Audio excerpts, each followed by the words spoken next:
Lo setiap lagi di kantin makan bareng sama temen-temen lo, terus ada jeruk tuh sebenarnya pressure gak sih? Lebih pressure begitu minumannya datang terus teman bercanda, minumannya jangan diobok-obok ya. Itu tuh.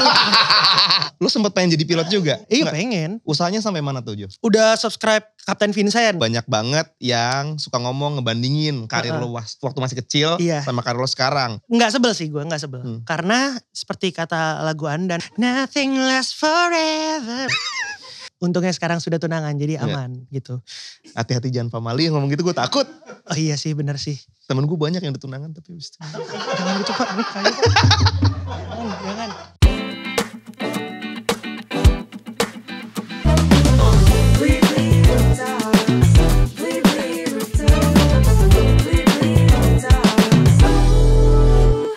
Halo Blibli Friends, welcome to my rooftop, tempat paling pas untuk ngomongin perjalanan sukses hingga mencapai titik puncak.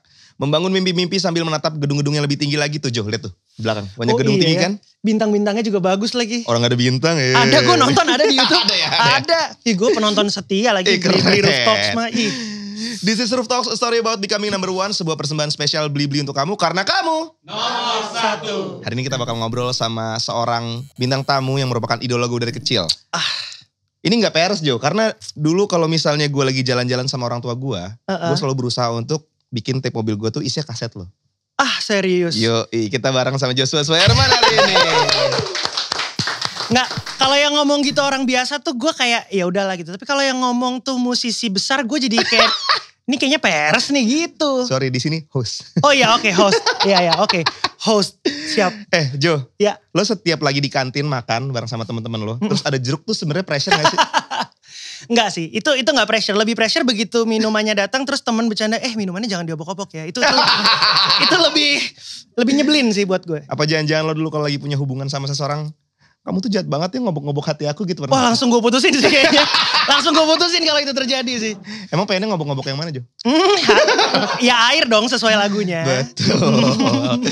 Selamat datang di Rooftops Jo. Terima kasih sudah mengundang. Bisa ada di sini. Jadi di setiap episode Rooftops kita bakal ngobrol seru-seruan bareng sama bintang tamu yang punya kisah menarik. Dan kalau ngomongin Joshua Suherman ya, kisah menariknya dari kecil kayaknya panjang nih ya, hari ini episode-nya nih. Atau menariknya pas kecil doang.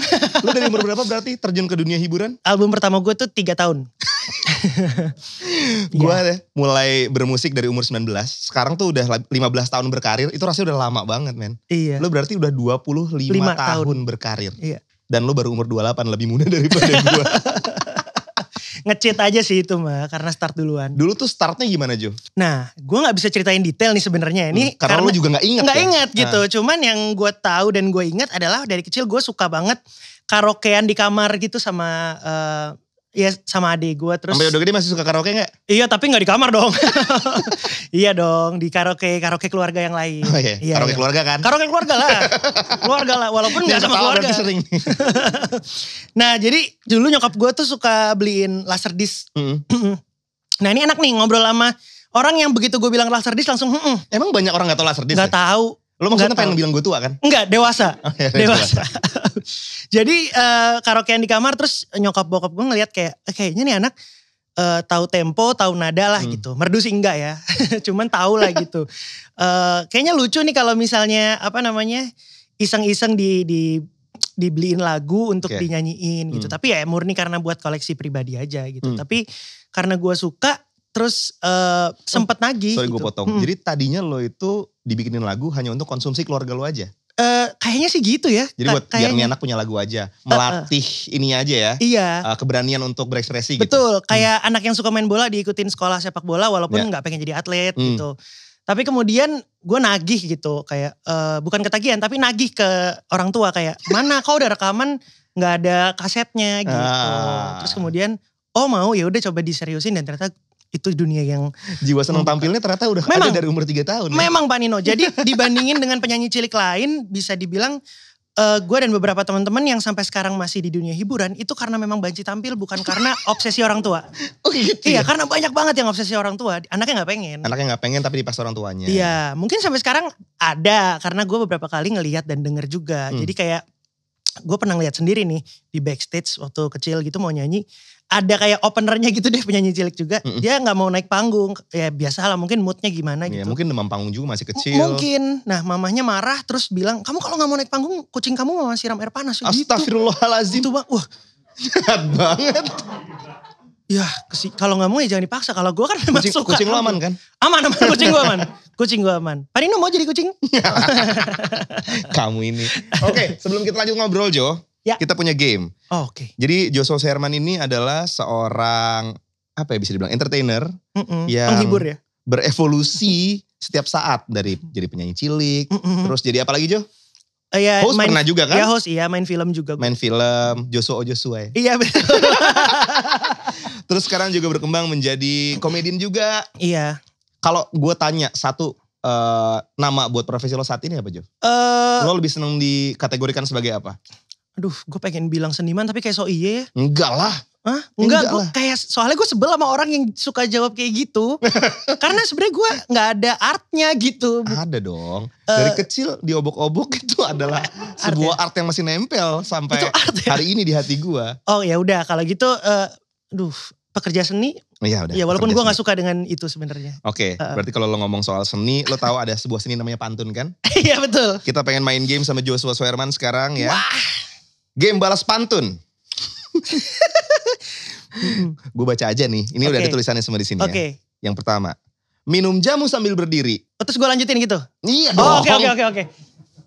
Lu jangan bilang cakep ya. Iya. Ntar semuanya dibalasnya cakep doang lagi. Iya. Minum jamu sambil berdiri. Hai kamu, ayo kebiri. Jangan dong. Jangan. Apa ya? Apa ya? Oh, hei kamu, jangan sampai menelan duri. Oke. Ya. Siapa ya orang pengen nelan duri ya Jo? Iya maksudnya kalau makan ikan hati-hati. Oh iya, karena gue pernah men. Iya kan? Gue tuh sampai sekarang gak suka ikan. Ini agak sedikit nyebrang dari Joshua Suherman ya. Gak apa-apa. Gue dulu pernah makan ikan pas gue kunyah itu durinya nyangkut di tenggorokan. Hah? Susah banget dan gak ada orang di sekitar gue. Jadi gue kayak berusaha sendiri. Akhirnya gue tarik lagi panjang banget men. Sampai sekarang jadi gue agak sedikit trauma makan ikan. Ikan bakar gitu ya? Ikan bakar. Oh iya, kalau sashimi mah enggak Pak. Oh iya. Iya makanya makannya tuh yang ikan-ikan yang udah dibersihin. Mahal Pak. Bapak tahu kan sekarang kita lagi dalam kondisi yang sulit. Betul. Lanjut ya, pertanyaan kedua. Buah duku, buah rambutan. Sini, aku pangku kalau mau ikutan. Oh gitu. Kenapa itu yang keluar ya? Oh gitu, caranya ngajak cewek buat jalan-jalan. Bukan cewek, gue gak bilang cewek. Oh, bukan cewek? Adek gue misalnya. Oh iya bener. Iya kalau misalnya, ayo kalau mau ikut naik mobil sini aku pangku. Gitu. Bisa aja. Ini harus dilurusin nih bahaya ya. Adek lo umur berapa?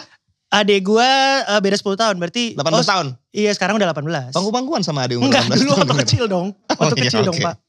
Pertanyaan ketiga, burung gelatik makan keripik. Hai cantik. Aduh jangan ini Pak, ini kalau bahasa Jawa jorok. Bisa aja lagi yang bikin. Hai cantik, ayo makan keripik. Enggak boleh ya. Hai cantik, ayo koleksi kepik. Iya. Kepik binatang kepik. Kita lihat di pertanyaan ketiga udah mulai sedikit maksa ya jawabannya. Iya. Lanjut aja deh. Keempat, malam-malam makan duren.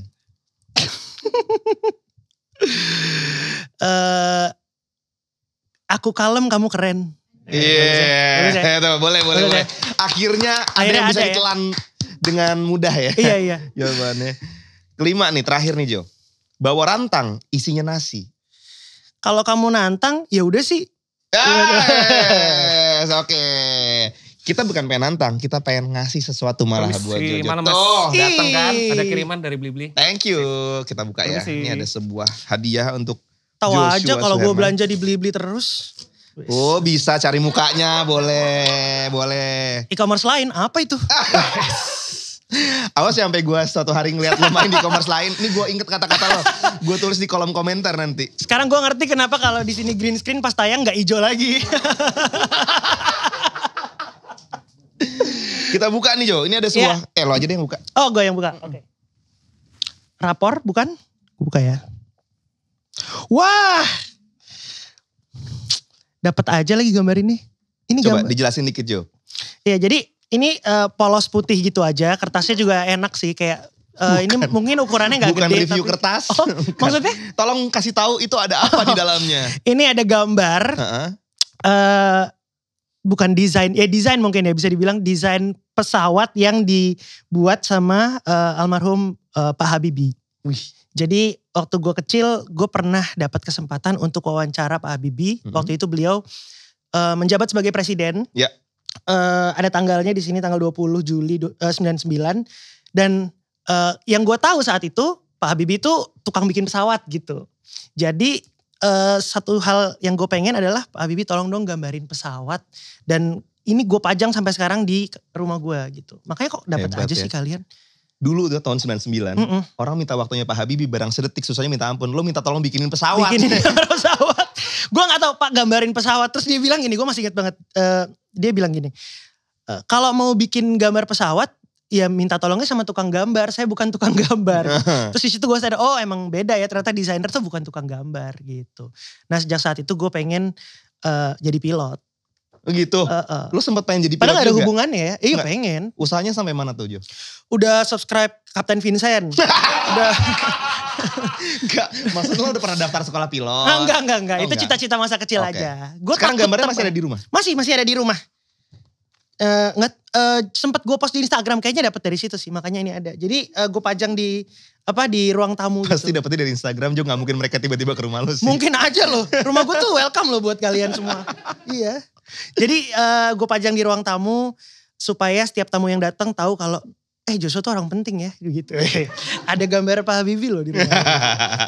Ini kayak zaman dulu tuh kalau kita main ke rumah temen, kalau tiba-tiba ada foto bapak ibunya lagi salaman sama presiden, nah itu pasti, wah bapaknya siapa betul, nih? Betul, gitu. Bahkan gubernur aja kan atau lurah bahkan ada yang dipasang gitu. Iya.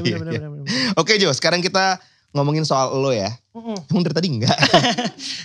Kalau misalnya teman-teman ingat, Jojo tuh selalu diingat dengan kata diobok-obok.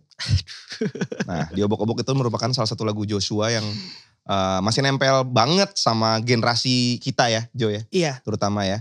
Gue gak tahu deh apakah di generasi yang sekarang masih kecil mereka masih dengerin lagu-lagu anak Indonesia pada masa kita atau enggak. Tapi yang jelas lagu diobok-obok itu adalah sebuah lagu yang sulit hilang dari kepala. Bahkan nadanya. Iya. Itu terlalu infectious tuh gak? Iya Baby Shark pada zamannya lah ya.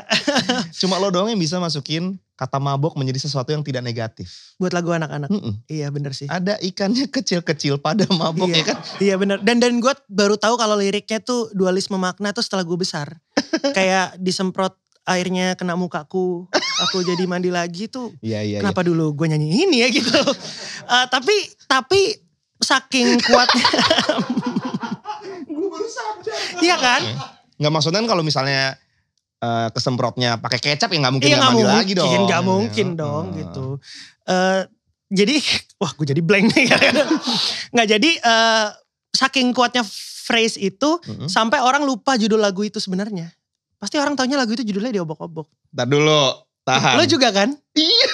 Dan lo lagunya tuh apa? Main air? Enggak, air judul aslinya. Oh air doang? Air, jadi judulnya sebenarnya air doang. Tapi orang selalu bilangnya diobok-obok gitu. Ya itu kayak di satu sisi menyenangkan bagi gue. Tapi di satu sisi itu mengganggu gue untuk karya selanjutnya sih. Iya maksudnya gue sirik tuh sama kayak Kunto Aji gitu. Punya lagu terlalu lama sendiri bertahun-tahun. Terus dia berhasil bikin lagu yang ngalahin hitsnya dia gitu. Gue gak bisa. Jadi kayaknya sulit untuk ngalahin diri sendiri. Emang musuh paling berat tuh diri sendiri kayaknya. Oke silakan Joshua lagi kalau misalnya ada yang pengen dicurhatin langsung ke kamera. Kayaknya agak kedalaman. Pertanyaan pertamanya belum selesai gue ucapin. Benar. Pertanyaannya apa sih emang? Pertanyaannya gini Jo. Itu kan tadi masih bridgingan. Oh bridging ya? Oke. Gue pengen tahu. Kan sebagai orang yang sudah terjun ke industri dari usia yang sangat kecil. Menjadi seorang penyanyi cilik yang diidolakan banyak sekali orang. Ada banyak hal baik yang lo dapetin. Tapi kan juga banyak hal yang gak enak juga. Iya. Pasti ya betul. Tentunya. Karena kan dua-duanya pasti beriringan. Betul. Kalau dari pengalaman pribadi lo sendiri ketika menjalani masa-masa itu, apa hal menyenangkan yang lo dapetin sebagai Joshua Suherman, the entertainer cilik, dan juga hal yang mungkin harus lo korbankan? Oke, banyak orang ngira nggak enaknya pasti kehilangan masa kecil itu kan. Nah justru itu sebenarnya nggak jadi masalah karena gue nggak gitu suka main seperti teman-teman gue yang lain. Jadi playground gue ya stage gitu. Waduh gaya banget.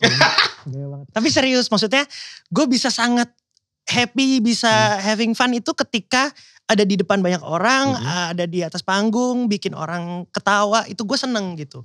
Jadi gue gak pernah merasa itu sebagai, oh ini masa kecil gue hilang gitu, enggak. Ya, itu hal menyenangkan justru. Yang gak menyenangkannya ternyata adalah, kalau ada yang bisa gue sesali, gue terlalu banyak ketemu orang dan terlalu banyak mengalami situasi yang seharusnya belum gue alami saat itu. Gitu. Jadi contohnya Jo? Contohnya dari kecil gue ketemu banyak banget jenis manusia. Jadi sekarang tuh gue sangat. Ada yang bertelur. Enggak gitu. Banyak banget lah, mulai dari orang yang aneh-aneh, yang punya niat baik, niat jahat tuh gue ketemu gitu. Jadi sekarang gue punya trust issue cukup tinggi sama orang.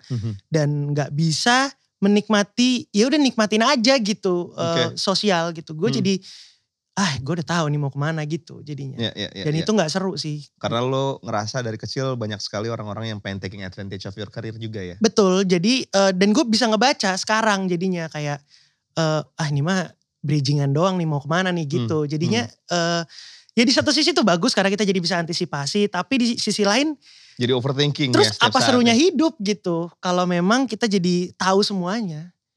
Jadi ketidaktahuan tuh penting ternyata. Dulu tuh lo sempet kalau misalnya jalan-jalan tuh susah gak sih Jo? Kemana-mana karena semua orang tahu lo gitu. Mungkin setiap 1 meter dicubit sama ibu-ibu atau sama diajak foto. Karena gue dari kecil ngalamin itu jadi biasa aja sih, nggak keganggu gitu. Tapi dulu belum diajak foto kayak sekarang kali ya. Betul, dulu orang masih sering bilang, aduh nggak bawa tustel lagi gitu. Iya. Jadi ya udah paling orang tanda cuman tangan. Tanda tangan atau salaman udah gitu. Tapi kalau ibu-ibu biasanya kalau yang kukunya panjang atau itu suka nyubit tuh baret. Serius, gue berapa kali baret di sini. Tapi lo abis itu laser ya? Oh, nggak ada sisanya nih sekarang? Iya, kebetulan. Enggak, gue gak disponsorin. Boleh sih tapi kalau banyak usaha gue lihat dia. Banyak lah Pak, pandemi gini kan. Terus Jo, gimana caranya lo nge-handle fame lo? Wow, pertanyaan yang gue harapkan ditanyain ke gue dari lama sih. Tapi baru ditanyain sekarang. Wah, ini gantian diperesin. Nggak, serius. Karena orang tuh selalu nanya, gimana sih caranya bisa ke sana? Orang tuh lupa gimana cara ngehandle-nya gitu. Gue sering banget bilang ke teman-teman kalau di yang sesama pekerja seni juga gitu ya. Gue udah di atas sana secara fame dan finansial dan gue balik karena nggak ada apa-apa di sana. Jadi lo jangan korbanin semuanya supaya lo ada di sana karena nggak ada, percaya deh, lo pasti di sana lo pengen turun lagi deh, percaya gitu. Ya gue nggak tahu ya kalau misalnya orangnya ngerasa oh nyaman gitu ya silakan. Tapi kalau di kasusnya di gue itu nggak ada apa-apa sih. Dan ngehandle-nya untungnya orang tua gue tuh cukup rajin narik gue terus ke bumi gitu. Jadi gue bisa dibilang cukup sehat lah secara mental gitu. Karena banyak juga teman-teman lain yang dia bingung ketika selesai di usia anak-anak, dia harus beranjak dewasa, dia tuh bingung mau ngapain, dia gak siap sama situasinya, dia gak bisa berdamai sama dirinya sendiri, akhirnya ya aneh-aneh gitu sih. Iya. Jadi pas nyampe di sana ternyata pengen turun lagi, berarti lo udah merasakan bahwa everything is temporary juga ya Jo ya? Iya bener, ternyata cukup adalah cukup itu cocok buat gue. Gitu. Ya, enough is enough. Dan gak pernah tuh ada judulnya di atas ya di atas terus, di bawah terus gitu kan Jo? Gak ada sih. Menurut gue gak ada. Melihat sikap lo tadi berarti kan sebenarnya apa yang lo lakuin saat ini adalah kurang lebih menghindari untuk sampai di sana lagi berarti? Iya, kalau itu rejeki dalam bentuk rejeki yang dikasih sama Tuhan ya pasti gue terima. Tapi gue bisa menjaga kadarnya untuk gak sampai ngorbanin banyak hal gitu sih. Kayak waktu, kesehatan, tenaga. Kayaknya enggak. Waktu kecil sih karena gue masih anak-anak jadi orang tua gue masih ngejaga itu. Tapi gue gak kebayang kalau misalnya ada orang tua di luar sana yang gak aware sama ini terus anaknya kemudian jadi terlalu ya costnya terlalu mahal lah. Berarti kalimatnya mungkin itu bukan lagi jadi sesuatu yang lo kejar. Iya. Tapi akan menjadi sesuatu yang lo nikmati kalau itu diberikan sama Tuhan. Betul. Yang penting guanya enjoy itu sih. Ya. Nah dari penyanyi cilik kan lo sempat mencoba juga membangun karir di bidang yang lain. Coba deh. Kan tadi kita udah ngomongin soal hosting, main film. Sebenarnya ada gak yang gue kelewat? Penyanyi udah jelas. Gue sih sebenarnya palu gada ya. Jadi kelihatan sih dari tadi. Iya memang. Jadi awalnya itu dari nyanyi. Terus urutannya itu Main sinetron dulu. Oke. Main sinetron dulu. Terus bintang iklan. Masa kopi minum kopi gitu kan. Ntar anak lo kasih nama Sari gak? Enggak lah. Tri. Anak pertama namanya langsung Tri. Iya jadi apa tadi pertanyaannya Pak Nino? Pertanyaannya bidang-bidang lain yang lo coba selama lo berkarir di jadi industri hiburan. Nyanyi, sinetron, iklan, terus nge-host juga waktu kecil. Film. Udah sih itu. Abis itu kan sebelum lo menjadi stand up comedian, coba karir di bidang komedi nih. Ada gap time juga kan? Iya. Itu lo berarti menyelesaikan pendidikan. Iya, gue fokus ke pendidikan. Alasannya sih, alasan kerennya fokus ke pendidikan. Alasan gak kerennya sih emang udah gak segitunya aja. Ya. Jadi ya mau ngapain ya sekolah lah. Gitu. Lo masih suka sebel gak kalau misalnya, gue sering nonton beberapa acara di YouTube ya. Dimana lo di roasting kan. Oh iya. Dan di sana banyak banget yang suka ngomong ngebandingin karir lo waktu masih kecil sama karir lo sekarang. Which is sebenarnya menurut gue you're doing well juga gitu. Nggak ada yang salah sekarang. Cuma kan dulu kan lo segitu ekstrimnya. Segitu terkenalnya gitu. Nggak sebel sih gue, nggak sebel. Karena gue pun sudah lama, bahkan dari sebelum gue dewasa gue udah dipersiapkan mentalnya untuk itu. Itu nggak ada, seperti kata lagu Anda, nothing lasts forever gitu. Jadi kayak nothing lasts forever. Lo sebel gak sih diginin? Enggak sih. Enggak ya? Gue seneng kalau misalnya ada orang yang tahu lagu gue. Oh iya, oke. Tapi gue malu tetap kalau ada yang nyanyi. Iya, jadi gue ngerasa udah siap lah dengan kayak gitu-gitu. Nah, sebenarnya switch ke komedi itu juga cara untuk berdamai. Jadi lewat mana ya gue bisa berdamai sama hal ini? Ya lewat komedi. Karena dengan ngetawain apa yang udah lewat tuh tandanya gue siap untuk sesuatu yang baru gitu. Kalau gue gak bisa ngetawain itu berarti gue masih stuck sama masa lalu gue. Dan gak mungkin orang tuh cuman bragging soal masa lalunya terus gitu sih. Iya. Harus move on juga. Betul. Ya dengan hidup ya. Nah ini kita udah dapet nih ya, Joshua membintangi ternyata film itu gak sedikit juga guys. Yang pertama ada Tendangan dari Langit. Joshua gak dimasukin, parah banget. Iya. Itu adalah awal karirnya banget loh. Banyak, Tendangan dari Langit itu justru udah ke 5 apa ke 6 gitu. Sombong. Sombong. Enggak, ini gak sombong. Berarti yang lainnya emang gak sengetop itu. Ada Cerita Cinta, Gila Jiwa The Movie, Generasi Micin. Iya. Dan juga ini yang paling relevan sama generasi sekarang ya. Iya. Ada Yowis Band. Betul. Dan juga Yowis Band 2. Gue nonton juga tuh Jo. Terima kasih. Lo akhirnya masih bisa channeling your inner musician di situ ya. Iya betul. Gue bikin band popang beberapa kali kan gak sukses ya. Ternyata dibuat harus bahasa Jawa men berarti. Iya ya. Ternyata enggak, harus fiktif. Harus fiktif, bandnya harus dibuat-buat baru bisa ternyata. Kalau sok keren emang gak bisa. Nah lu tuh ada gak sih Jo, pasti ada manajer ya, tapi lo nya sendiri milih-milih gak sih tawaran film yang datang buat lo? Milih-milih. Kalau honor kecil enggak? Milih-milih dong itu. Sorry, gue tadinya maksudnya cerita gitu ya, bukan budget. Iya itu juga cerita pasti jadi faktor penting. Terus biasanya gue lihat siapa yang gue akan kerja sama bareng itu. Jadi misalnya lawan mainnya siapa, sutradaranya siapa, itu jadi bukan penting. Bukan kayak lawan mainnya siapa bisa gue genitin gak gitu gak ya? Oh enggak lah, enggak. Enggak lah. Kalau misalnya lawan, jadi gini, sejak gue vakum itu, film pertamanya lagi itu sama Mas Hanung Bramantyo. Okay. Jadi pasti gak pakai mikir, iya mau gitu. Jadi sejak jaminan tuh ya. Sejak saat itu gue langsung pengen lebih serius lagi di film deh gitu. Oke, berarti salah satu hal yang bisa bikin lo yakin sama filmnya selain sutradara, lawan main juga perannya pasti kan? Peran cerita. Ada gak peran yang masih lo impikan buat lo dapetin tapi sampai sekarang belum kejadian?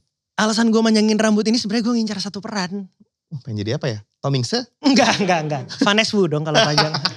Iya, jadi ada satu peran yang lagi gue incer.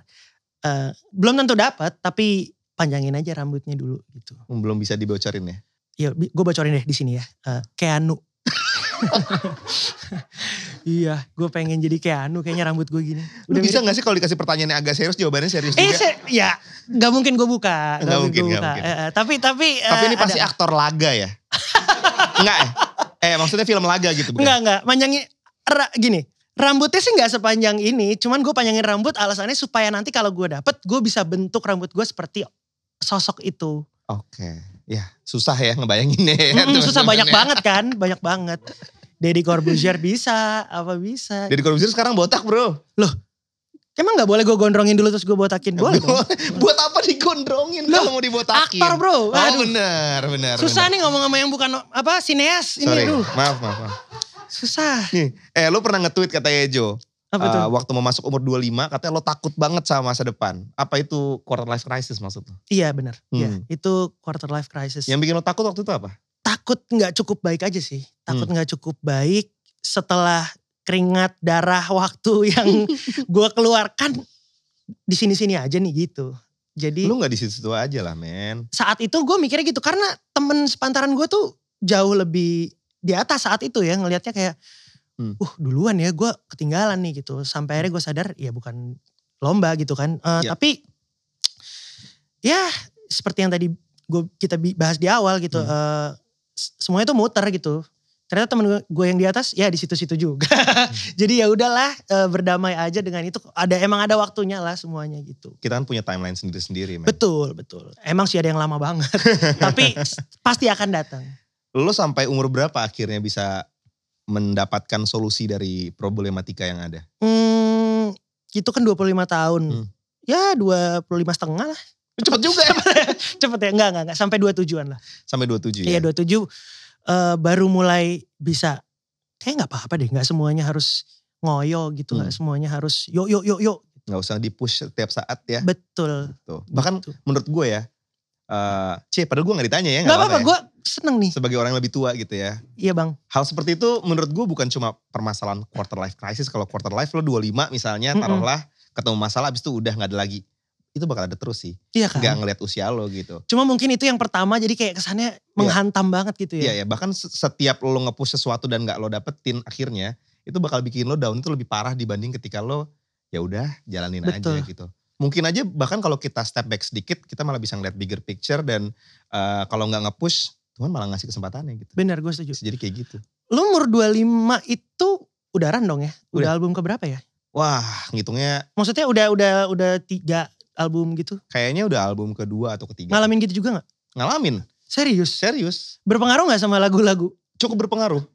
Lagu yang di album keempat berarti setelah itu berarti agak sedikit lebih dewasa isinya. Oh itu yang Dekat di Hati? Enggak ya? Iya benar. Iya benar ya? Album yang Dekat di Hati. Album yang ada lagu Dekat di Hati. Tapi tetap manis ya? Enggak depresif gitu? Iya mungkin itu dibuatnya setelah sudah ditemukan solusinya. Oh waktu lagi kacau-kacaunya mungkin. Nah tapi waktu itu kan gue berpikir kayak aduh ini mau gini terus nih. Padahal sebenarnya nothing's wrong with my life saat itu gitu kayak. Baik-baik aja. Baik-baik aja sama kayak lo kan. Iya maksudnya gue juga baik-baik aja. Secara finansial lagi mendapatkan cukup banyak rezeki. Terus abis itu juga. Keluarga baik-baik aja? Belum berkeluarga tapi maksudnya, baik-baik aja. Wah, pada saat itu baik-baik aja. Jangan sensitif gitu Pak kalau gue gak kasih itu loh tadi loh. Sabar. Terus gue ngerasa ini mau gini terus ya gitu.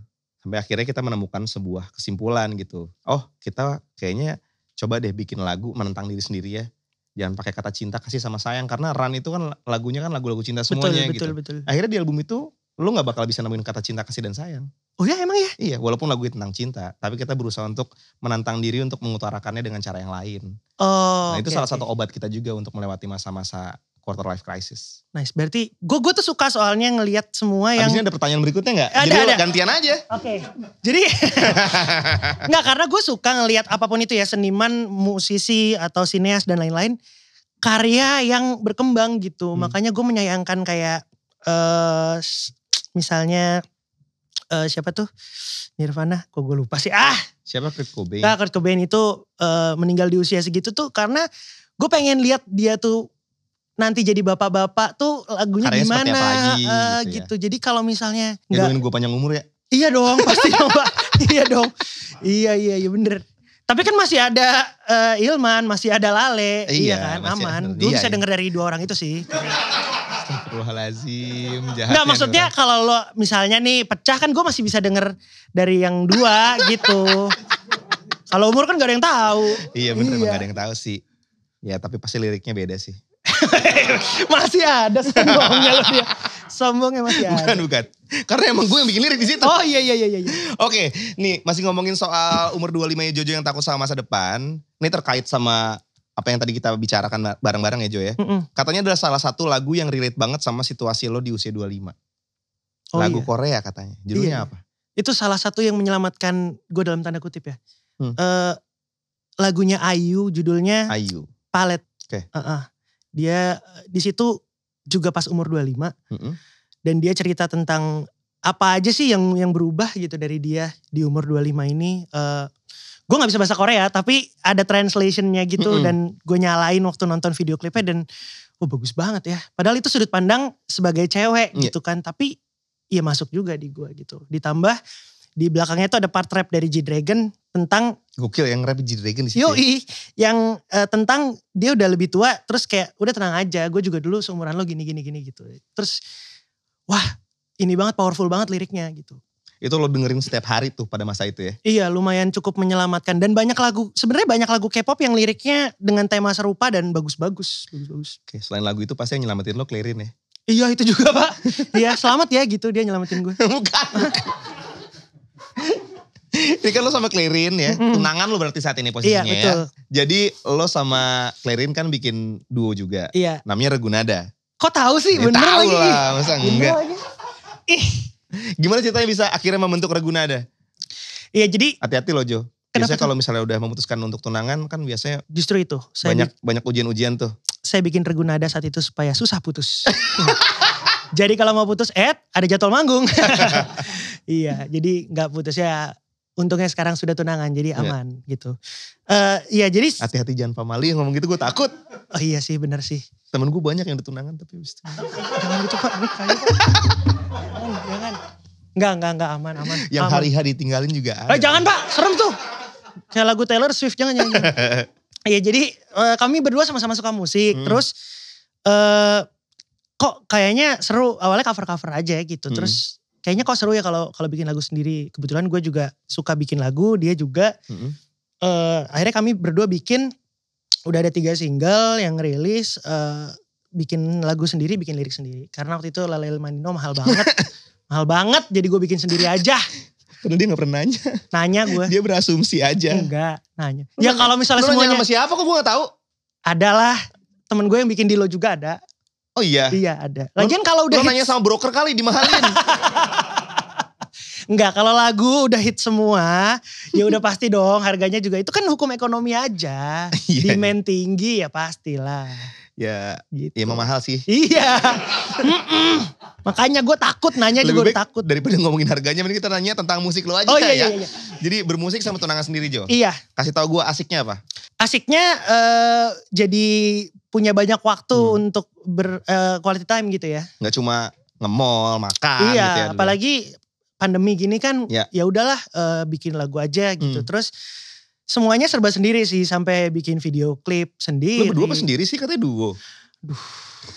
Gimana sih? Semuanya ini serius nih host nih. Semuanya serba berdua dong. Iya berdua.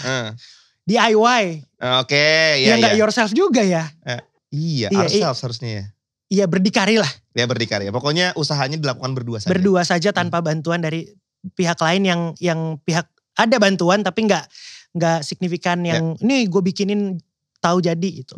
Jadi ya udah akhirnya bikin video klip sendiri, terus upload sendiri, marketing sendiri. Tapi kan terima duit sendiri dong, nggak bagi-bagi jadinya. Kan pandemi belum. Oh iya.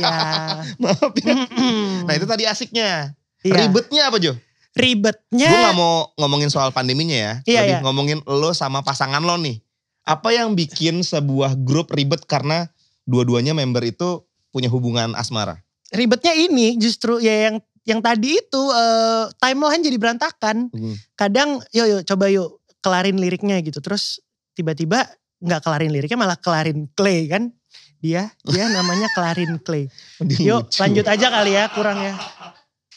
Enggak gini. Gue aja ya sama teman yang masih bisa pakai topi profesional. Kalau misalnya gue punya ide A, dia punya ide B. Itu perangnya bisa sampai pagi itu. Pasti. Nah kalau lo gimana sama juga pasangan gitu. Lo sendiri? Tapi untungnya ya udah kalau emang nggak kelar hari ini perdebatannya ya udah kita Netflixan dulu aja. Oh. Gitu. Ya udah kita makan dulu aja. Jadi bikin yang lain kalau habis Netflixnya. Iya bikin apa? Bikin review. Makanan lah paling enak Iya, kan nonton bikin Netflix makanan. sambil makan. Iya Iya Panino bener dah. Saja nih Nino Kuya. Iya jadi ribetnya itu sih kadang topinya suka lupa dipakai gitu aja. Ini lagi kerja nih bukan lagi pacaran gitu ya. Di salah satu lagu lo yang sama Clarin di Ragunada ada kalimat, sayang coba kamu lihat komentar orang di foto kita. Kenapa komentar netizen kejam luar biasa. Emang ada komentar apa sih Jo yang sampai bikin lo masukin lirik kayak gini di lagu? Ini tuh sebenarnya lagu yang pertama. Judulnya lagu pertama memang. Jadi iya. Gak kebayang. Gak kebayang ya. Gak kebayang Out ya. of the box. Gue ntar pengen, sebenarnya album pertama gue pengen judulnya Best of the Best. Tapi kayaknya gak bisa deh. Bisa. Hah? Terserah kan lo pengen bikin album judulnya apa aja. Seni bebas. Bener. Lagu keduanya judulnya apa? Judulnya, aduh harus lucu ya? Enggak. Oh enggak. Lagu kedua judulnya Bayar Tuntas Rindu. Oh gue kira lagu kedua. Enggak. Kenapa gak semuanya konsepnya gitu aja Jo? Kayak karaoke gak sih? Iya jadi gue lagu ini tuh gue tulis sebenarnya keluh kesah atau keresahan dari awal jadian.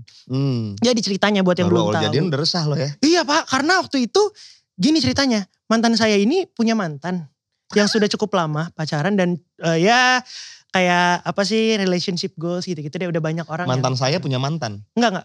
Oh, mantan saya sih, pacar saya. Oh. Tadi bilangnya apa? Mantan. Oh iya, pacar saya yang sekarang jadi tunangan saya. Biar firm tuh. Punya mantan dan saat itu mereka kayak banyak lah yang adore, nge-ship gitu. Terus tiba-tiba dia gak ngumumin putusnya tau-tau jadi sama gue. Jadi banyak komentar yang kayak, nih kok gini. Jojo ngerebut nih gitu. Ditambah lagi memang mantannya good looking. Jadi lebih berat buat saya memang saat itu bebannya. Jadi gue nulis lirik ini. Oke. Gitu. Gimana cara lo menghandle haters yang muncul pada saat itu? Diemin aja. Bisa ya Jo ya? Bisa sih. Udah terlatih dari kecil sih. Iya sih. Walaupun saat itu, sebenarnya gini. Kan era sosial media ini bikin orang semuanya jadi connected gitu ya. Jadi saling terhubung dan saling, lo ngomong apa aja beropini boleh gitu. Jadi yang tadinya gak kedengeran sekarang jadi kedengeran. Sebenarnya dari zaman gue kecil tuh udah ada.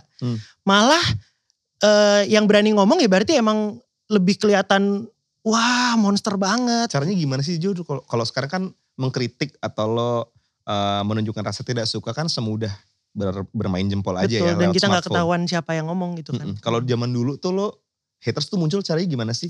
Bisa lewat surat dikirim. Niat banget kan tuh. Surat kiriman pemirsa gitu ya? Jadi dia harus mau mengungkapkan kebenciannya, dia harus nulis surat. Effort, naruh perangko, tahu alamat, dikirim gitu. Effort banget gitu. Tapi ada zaman dulu kayak gitu. Terus mulai website dulu ada awal-awal internet. Lo masih inget gak satu surat yang bentuknya bukan pujian yang pernah lo baca? Atau pernah dibacakan buat lo? Paling banyak sih tuduhannya ke orang tua gue bahwa ini eksploitasi anak. Oke. Paling banyak kayak gitu dulu. Yang mereka gak tahu karena orang tua gue yang nahan gue biar gak terlalu banci tampil justru. Gue nih yang emang pengen tampil gitu. Padahal orang tua di rumah udah kayak, udah ya gitu. Gak mau. Gitu. Gak mau. Mau nyanyi gitu. Jadi yang paling banyak kayak gitu sih. Sama dulu ya kritikus yang nulis di media. Jangan salah walaupun industri hiburan anak-anak tapi lumayan pedes juga. Ada gitu, kritikus film, kritikus musik tuh malah lebih sakit karena mereka kan legit gitu. Jadinya kita kayak aduh. Nih omongannya selalu dipandang nih ya. Dan dia tahu gitu, dia ngerti soal apa yang gue sajikan gitu sih. Fine. Oke Jo, tapi terlepas dari itu semuanya, lo masih ada di sini hari ini berkarya, itu menunjukkan bahwa kritik itu gak akan bisa menghentikan laju seseorang kalau misalnya kitanya sendiri yakin sama apa yang pengen kita lakuin. Bener. Kadang kan orang gak ngeritik itu karena gak paham juga ada kan. Ada. Jadi kita kayak ya udahlah dia belum ngerti aja gitu. Ya kan banyak orang bilang juga kalau haters itu sebenarnya adalah fans lo yang anti mainstream. Ya. Iya bener. Iya. Karena justru kadang-kadang haters tuh lebih tahu banyak tentang lo dibanding fans lo sendiri. Betul sekali. Walaupun gue gak ngerasa gue punya haters gimana ya. Karena kalaupun ada hate comment, gue tuh cuekin aja sih. Kalau dibalas seneng, kalau mau ngapain gitu ya diemin aja. Betul tuh. Makanya ya buat teman-teman semuanya yang mungkin sedang berhadapan dengan sesuatu yang kita bincangkan nih haters gitu ya. Harusnya sih tutup kuping, jalan terus dan lakuin apa yang lo cinta aja sih. Dengerin tuh cuman dengerin perintah Tuhan, orang tua sama orang yang secara profesional ngasih lu uang, udah itu aja sih. Ya. Jadi kalau misalnya lu dibayar untuk suatu pekerjaan ya lakuin dengan baik. Kalau orang tua ngasih nasihat ya lu lakuin dengan baik gitu. Sisanya sih kayaknya kalau misalnya di luar 3 itu gak usah terlalu diambil hati sih. Iya, dijadikan bahan pelajaran aja ya. Iya betul. Nah dari perjalanan karir lo yang sudah gak cukup sih, sangat panjang ya. 25 tahun ya. Ada gak sih Jo nasihat yang bisa lo berikan buat anak-anak muda yang sekarang nih mau terjun ke dunia hiburan? Mau terjun berarti belum ya? Ya mungkin sedang ancang-ancang. Ancang-ancang. Ya yang pertama itu tadi jangan ngoyo, jangan korbanin semuanya untuk hal yang fana. Aduh fana lagi. Ya maksudnya seperti yang tadi gue bilang. Sulit sih Jo jadi anak zaman sekarang sulit, karena pasti. Segala hal yang silau itu tuh bener-bener ada di genggaman lo setiap saat. Lo bisa lihat lewat sosial media, terus lo bisa ngelihat juga lewat banyak sekali video-video yang sekarang sedang marak gitu. Kayak gini deh Pak, maksudnya dulu kita kan ngerasain ya, maksudnya betapa nikmatnya di atas panggung, betapa nikmatnya ketika penonton tuh nyanyi bareng kita. Betul. Itu adrenalin yang gak ada harganya lah, itu mahal banget harganya gitu, gak bisa diganti. Tapi kan sekarang nih banyak orang yang dapet panggung yang sama besarnya secara dalam bentuk apapun ya. Terus dia bisa seneng dapetin hal itu dari komen pujian, dari respect orang-orang.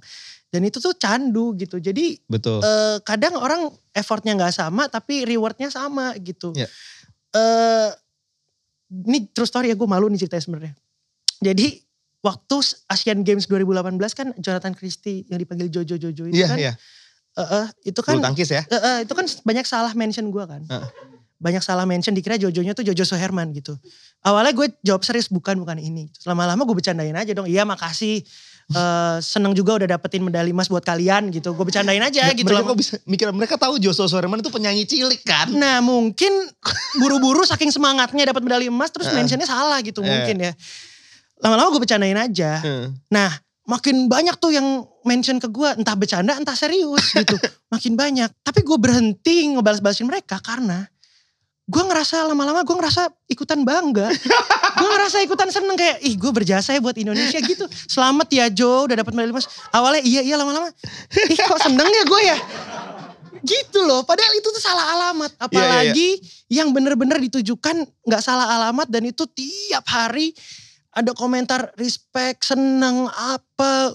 Ya pujian itu pasti lama-kelamaan bikin kita jadi bingung kalau gak diimbangi dengan. Adiktif ya. Iya adiktif banget, makanya kalian jangan ngejar sesuatu yang fana tadi gue bilang gitu. Betul, bahkan karena lo dapet komentar baik di dalam misalnya let's say Instagram gitu ya. Sekali lo dapet komentar yang gak baik, lo pasti marah. Betul, ya betul. Kan? Dan itu sebenarnya yang harus dihindari ya. Betul, jadi kalau misalnya gue ngepost sesuatu terus banyak komen bagus, satu komen jelek aja. Lo pasti fokusnya ke situ. Fokusnya kayak yang jelek.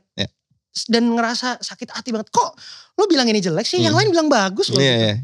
Lah padahal gue gak mikir, jangan-jangan yang bilang bagus ini yang peres gitu. Betul. Bisa aja kan, ya jadi sebenarnya ya kalau kita gak tatap muka ngobrol langsung emang gak bisa ditebak sih. Makanya kita tetap harus sadar bahwa kita punya banyak ruang untuk memperbaiki diri setiap saat juga ya. Benar-benar, itu benar. Ya jangan ngoyo, sama ini sih satu lagi pesan gue mungkin, ambil tiap kesempatan yang ada gitu. Karena kita gak tahu kesempatan mana yang bikin kita maju. Betul. Lebih jauh gitu.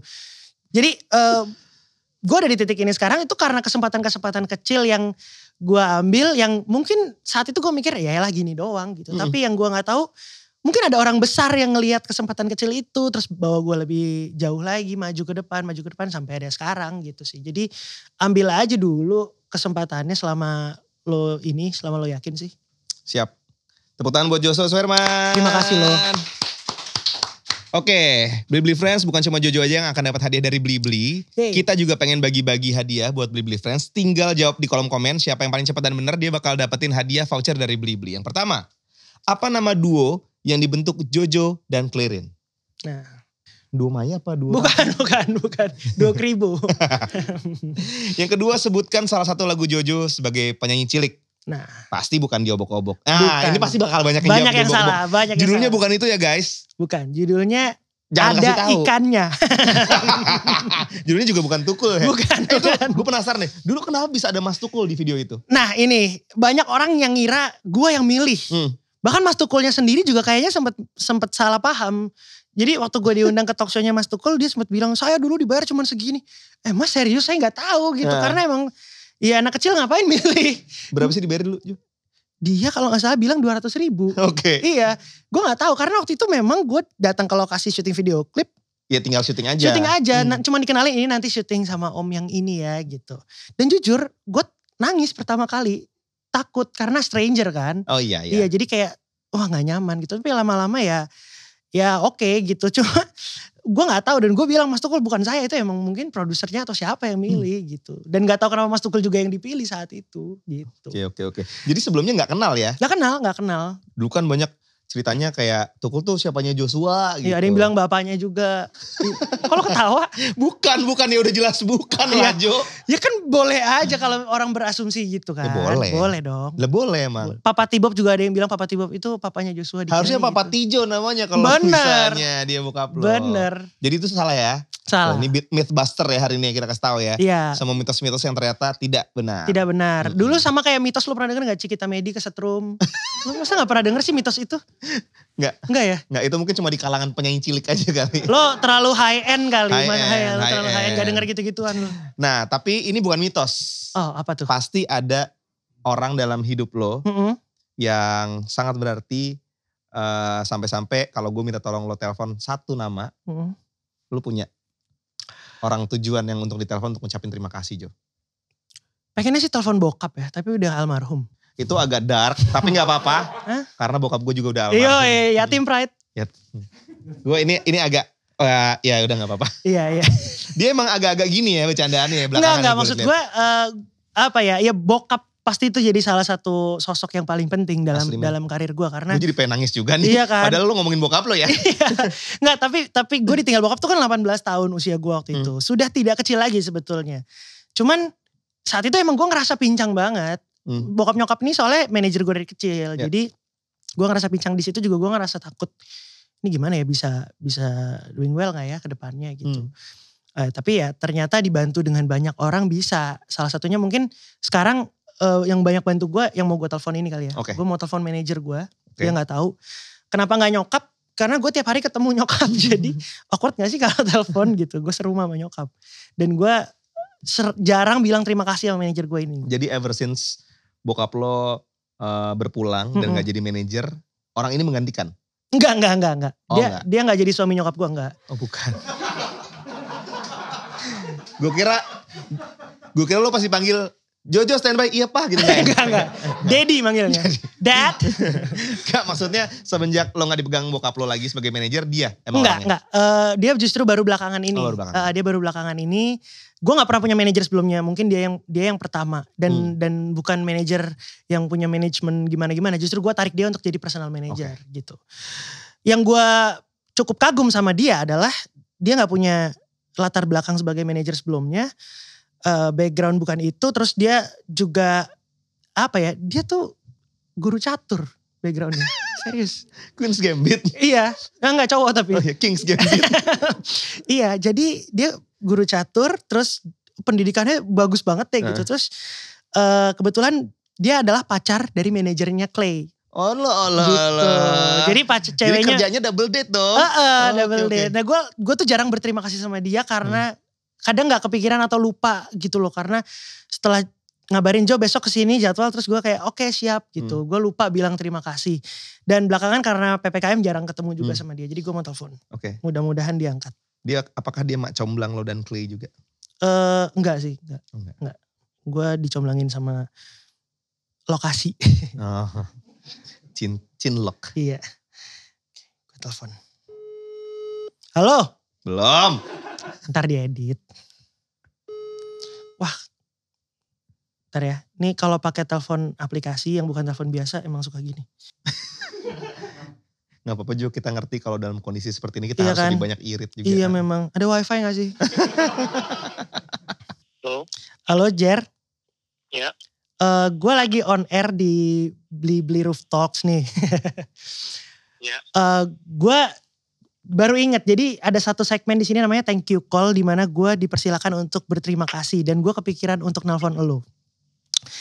Karena gue sering lupa bilang makasih sama lo kalau misalnya lo ngabarin sesuatu kayak Jo besok syuting ini, gue tuh cuman oke, Jer siap gitu. Gue tuh lupa bilang thank you karena gue kadang tuh mikir lo tuh punya background yang jauh dari apa yang lo kerjain sekarang. S1 lo sama S2 lo itu gak ada hubungannya sama apa yang lo kerjain. Sorry, S1 lo apa ya? Hubungan internasional. Tuh, hubungan internasional. S2-nya? International Communication and Business, betul. Jadi mungkin pekerjaan yang lo kerjain sekarang buat gue ini jauh banget dari. Lebih domestik ya? Iya, lebih domestik, tidak internasional ya. Iya, kayak bandara. Jadi tapi lo keep up sama gue dan akhirnya bisa seperti sekarang. Terima kasih banyak, Jir. Thank you juga, Jo. Terima kasih. Tadi gue juga jelasin bahwa di luar akademis lo tuh punya background sebagai pecatur juga yang gak ada hubungannya sama manajer talent. Jadi gue makin kagum di situ. Dia juga sering ngajarin catur gue soalnya. Oh gitu? Iya. Udah jago loh? Wets, belum.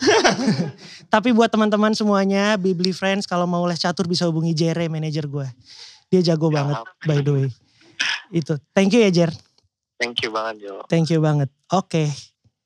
Yo. Bye. Jere kelihatannya habis begadang main catur ya kalau kita dengar suaranya. Emang tiap hari sama bapak-bapak komplek kayaknya dia. Gue tadi udah ngeri aja pas lo telepon. Tutut. Selamat siang Mas Utut Adianto. Gak semua pecatur Utut Adianto. Enggak ya. Tadi waktu gue telepon, ini tumben dia jawabnya halo. Biasanya skak gitu. Halo Jer, skak gitu. Jo, ya. Di Roof Talks itu setiap ending ada tantangan. Wah, apa tuh?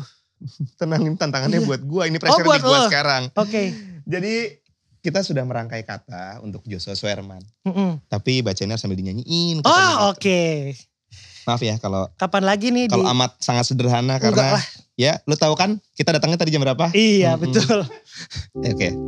Sejak kecil Jojo sudah berkarir.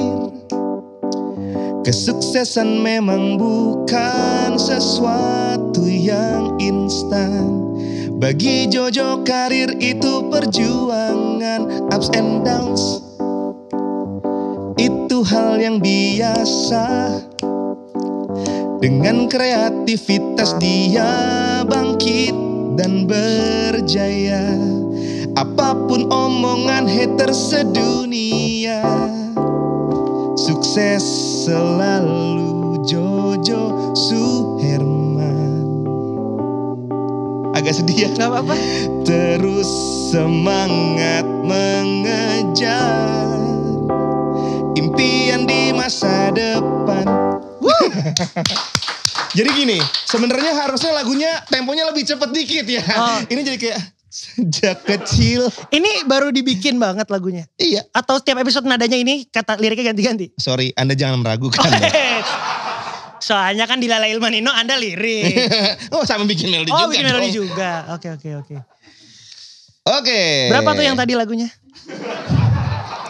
Gak apa-apa, udah dibayar sama Blibli. Mantap, Blibli mantap.